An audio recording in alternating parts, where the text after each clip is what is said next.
Today's wonderful sponsor is MyConnect, and we can't stress how much we love this company. We have used them in our business for years now, and they sync directly into our software. We literally do nothing. MyConnect are now just set up to contact tenants for utility connection as soon as they are uploaded as a new tenant in our system. And our team reaps the benefits of a generous rewards program. For every successful connection they offer to property managers, this fuels their Uber Eat Friday obsession. MyConnect guarantees that utilities are connected on the agreed day with a wide choice of suppliers for your clients. If you don't use MyConnect in your office for Tenant Utility Connect, definitely get these guys in to see how they can set you up.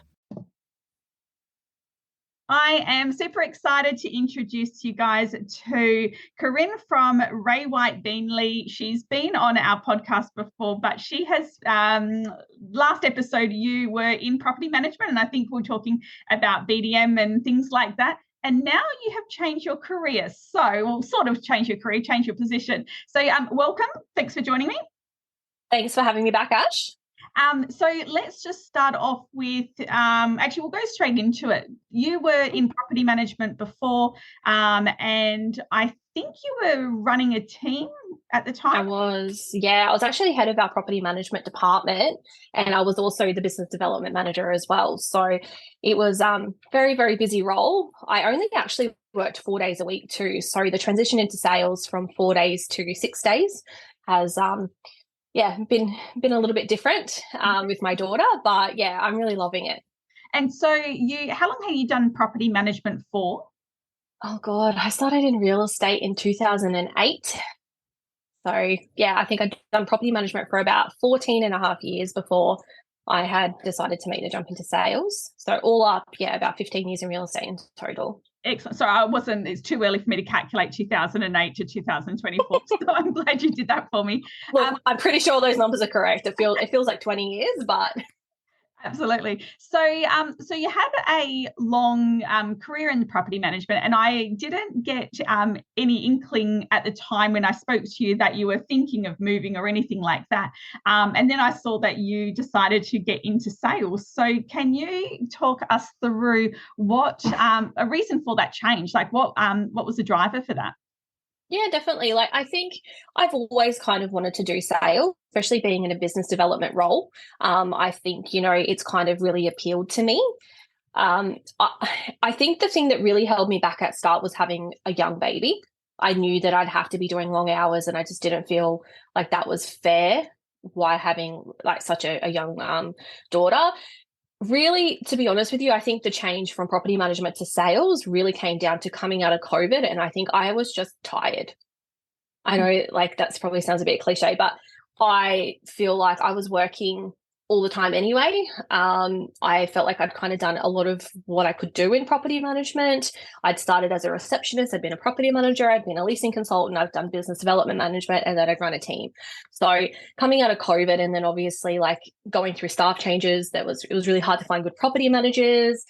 People were always calling in sick. I was constantly, filling in for everyone and not feeling like I could fulfill my full obligation in being the business development manager that I wanted to.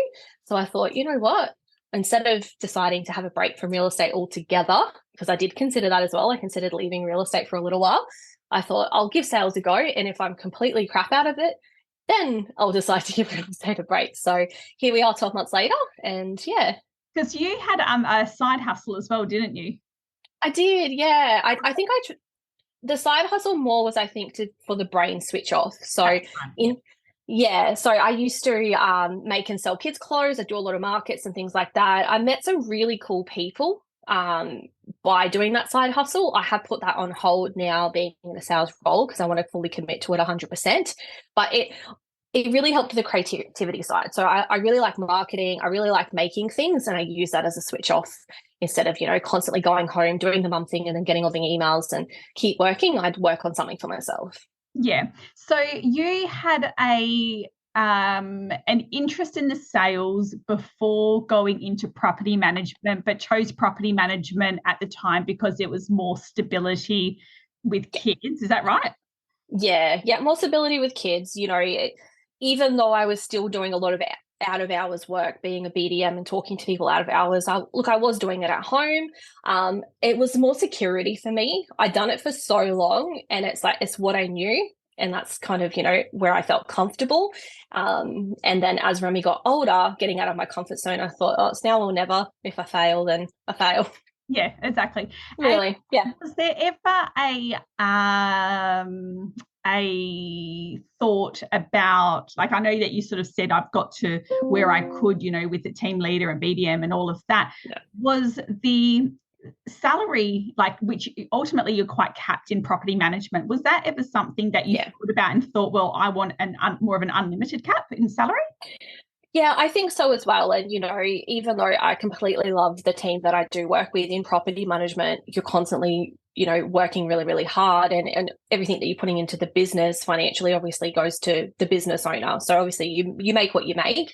Whereas in sales, I feel like you're kind of out there, and the effort that you put in, you're kind of reaping it financially a little bit more than what you would be being, like a 9-to-5 employee. So that was extremely, I guess, with my daughter going to school and wanting schooling options and costs for that as well was a bit of a driver, and kind of just having that unlimited potential to earn more money was definitely a big one as well. So the going into sales, and you were talking about being burnt out and obviously working a lot of hours. Are you still working a lot of hours though in sales, but it's different because it's like for yourself, or how does that go? Someone asked me this question the other day. They said, do you like property management better than you like sales? And what do you find the stress is like? And I said, it feels like two different types of stress. So when you're working in property management, you have the stress of people completely wanting you when you're working for a team. So you've got your staff calling you, you've got your landlords calling you, you've got the business owner calling you, like you're responsible for this massive rent roll to make sure that everything's running smoothly. You've got risk management, you've got safety, it's a different type of stress, I feel, than being a sales agent. Like, yes, now I do have an assistant. So I do have the stress of, I need to make sure that I'm selling because I have wages I need to pay, as well as being able to pay myself. But it's a different type of stress. You reap what you put in to the role, either on either side of the business. But now I'm just stressed in regards to I want to meet my goals and I need to financially support people. Whereas property management was more just trying to keep people happy, constantly just having things being thrown at you from all different types of directions. So it's two completely different stresses, but there's definitely stresses on both sides. Yeah, exactly. Yeah. I was talking to someone the other day about, and she was in property management about 35 years ago, so for a long time. And back then she was telling me how they used to get paid per inspection. So for example, back then it was like $33 an inspection. So she got paid $3. And it did get me thinking about the opportunity for property managers to potentially be on more of a commission-based structure so that their potential's more unlimited, because I think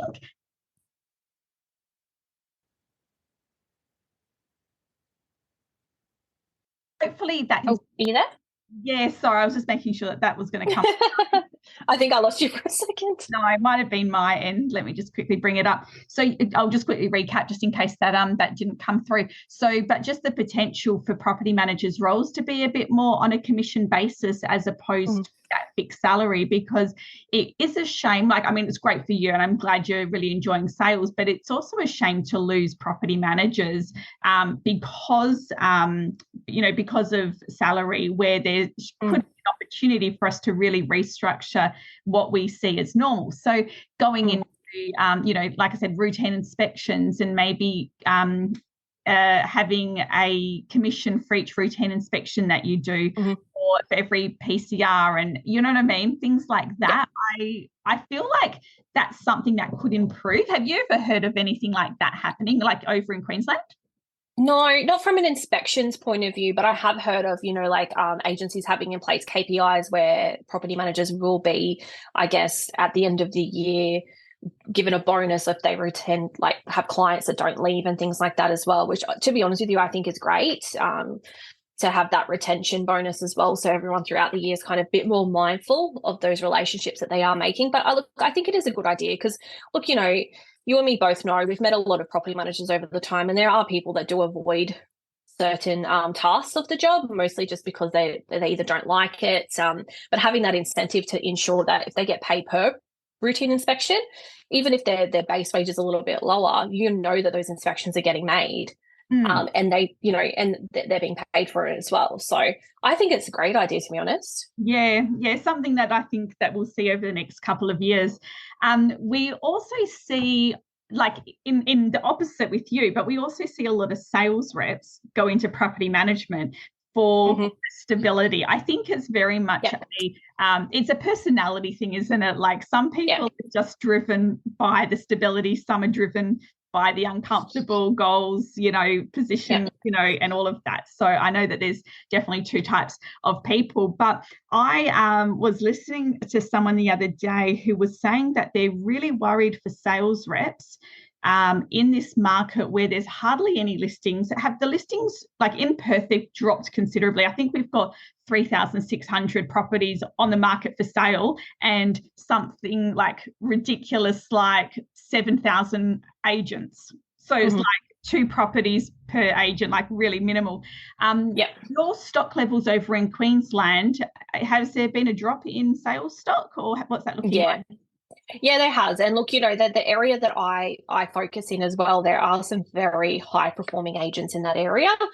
So you do find that there'll be multiple of us going into one inspection, to the point where if you walk out, you do see, that other agent walking in, which is fine.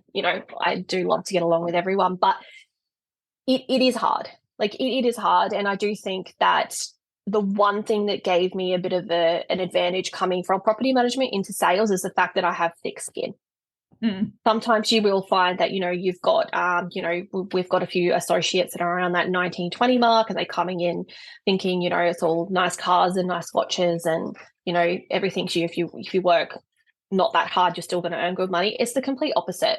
And I didn't have that image coming in, like, business development and sales.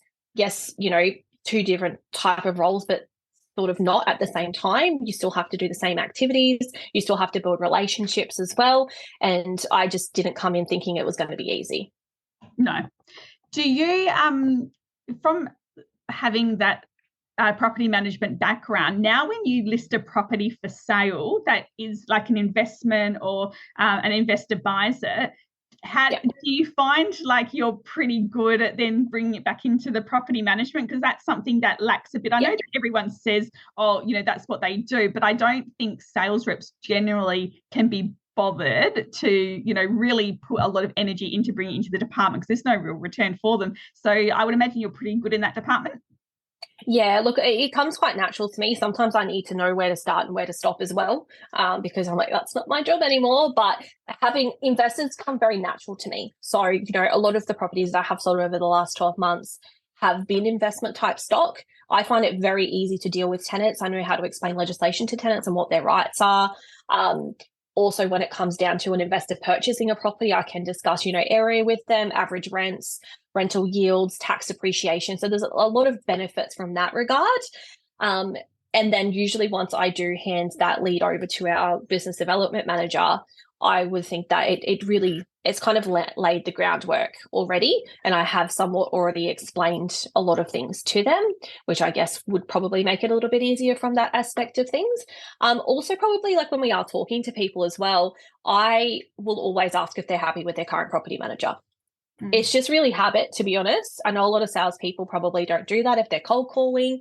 But if we know that we're cold calling investors, and myself and now my team, that's one of the questions that's a compulsory. Are you happy with your property manager? Would you like us to put you in contact with someone to get a second opinion? Are your marketing methods very similar from BDM to sales? Are you finding that it's pretty much the same but just different? Yeah, I think that's just probably because I did it for so long. Yeah. I did a lot of, like mail outs and things like that when I was a BDM. So I still have kind of kept with that method. I was actually having that chat with our business development manager this morning. I'm like, I feel like now that I've done sales, if I went back into a business development role, my brain would probably work a little bit different and it would be more open. And I find that I probably would do, I would say, like some different types of prospecting methods, just to think outside the box. But I do post a lot to investors as well, and I feel comfortable with them. Yeah. So I would feel more comfortable doing a listing presentation with an investor than, like going in and sitting down and in someone's home and it being their home, because investors is what I know.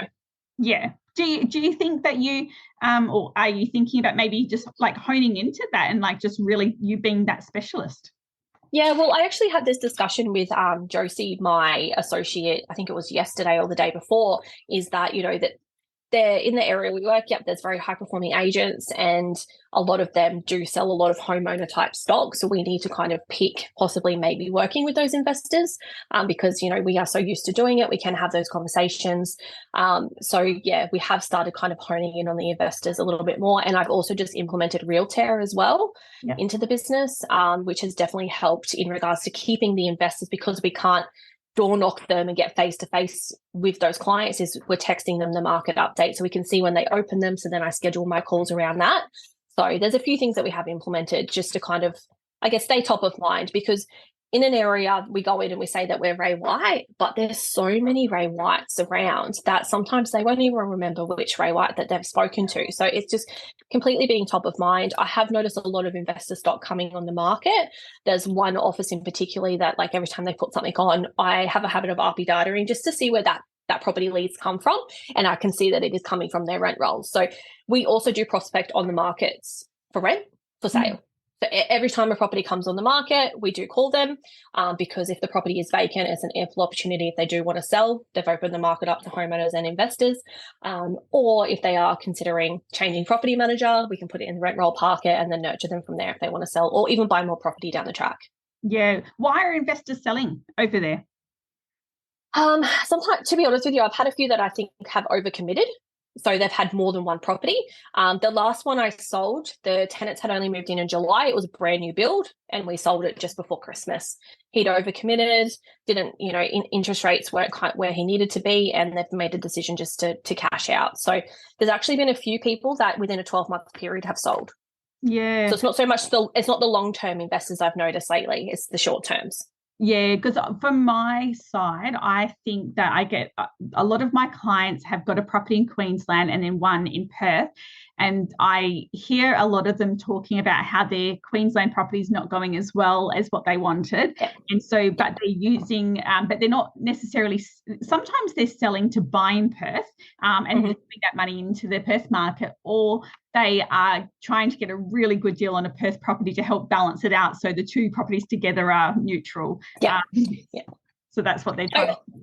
I've also found as well, like some of the investors that I sold for last year in particular around the end of financial year time, they had to sell their properties to inject funds into their primary place of residence where they were. So they were either South Australia or Sydney.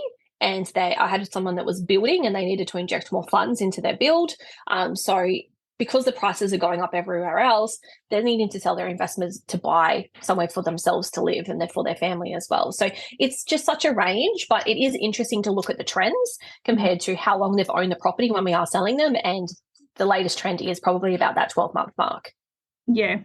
Interesting. Yeah.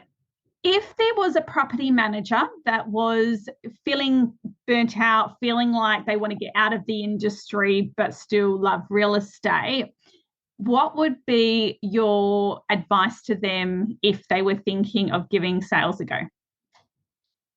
It's not as easy as it looks. So I don't think it looks easy. No. So look, sometimes from the outside, you'll find salespeople will always say, "Oh, I would never be a property manager," and then property managers will say, "Oh, I'd never be a salesperson." Look, if you have the personality to be able to take a rejection, which I do think property managers are quite good at, because you do kind of you're at that forefront. It's the rejection and the personality to just be able to keep going and talk to people. So there's all different types. Like I know someone in particular, amazing property manager, just not probably like that outgoing personality. I would probably say maybe if you don't want to be in property management anymore, you could say, like Holly, for example, who runs an outsourcing business, like you could go and work for an outsourcing business. You could go and do entries and routines, and then you could support a property manager from that end. But I don't think sales is for everyone. No, and you're right. It's probably more for maybe the BDMs, so people that have got interested in BDMs. Sure, like you're probably pretty good at sales. But if you are a trust accountant, you're probably not going to make it in sales. No. And look, even some salespeople, like, they will want to go into property management because they haven't quite, found that they've taken off from sales. And I don't even recommend that, because some salespeople, they look at everything as a transaction, but property management is about relationships, really.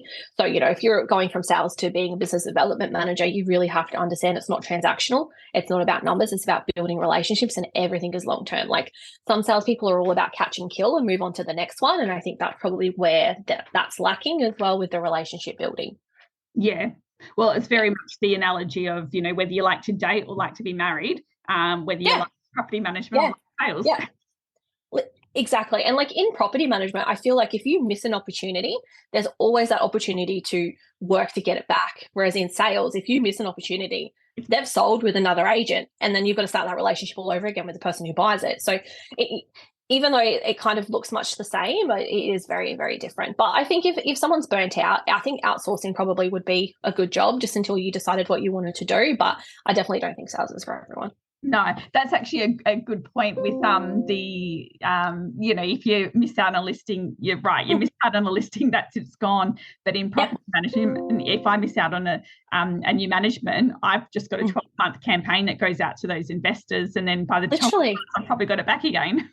Yeah, exactly. Like, by the time they've had, like 2 routine inspections, or tenants moved in and moved out, like things haven't been done properly, you have that opportunity again, especially if they've chosen cheaper fees. Yeah, absolutely. Yeah. Which is happening in Perth at the moment, which is is good. So, and it's just such a nice, easy management just to have when they call you up and say, listen, it's been 12 months, we're going to switch over. So it's nice and easy. Well, it was lovely catching up with you again. I do see you online lots and lots, but it's probably been about 12 months since I've spoken to you. So it's good to catch up. Yes. And you're doing well in sales. It's really good to see. Last question, will you ever go back into property management? Maybe in a few years' time. Like, I feel like I'd still love to do business development. I think maybe if I ever went back into property management, it would be like my own property management. Yeah. Maybe possibly new business in general as well. Like, you could do new sales, like just new business for that's sort of what you're doing if you're working for yourself anyway, isn't it? Yeah. Like, I feel like if I had, I'm very much, and you know this, I'm very much of a control freak, and coming from a head of department role, like I want everything to be a certain way. And I think that if I was to ever go back and I didn't have complete control, it just wouldn't work for me. Yeah. Fair enough. Lovely chatting to you. Good to see you, and thank you for sharing that. For no worries. Any property managers that are feeling that burnt out, feeling like that they might like to try something different. Hopefully this has given you a little bit of insight in regards to the sales role and things to consider if you are wanting to go down that road. So thank you very much. We'll talk to you soon.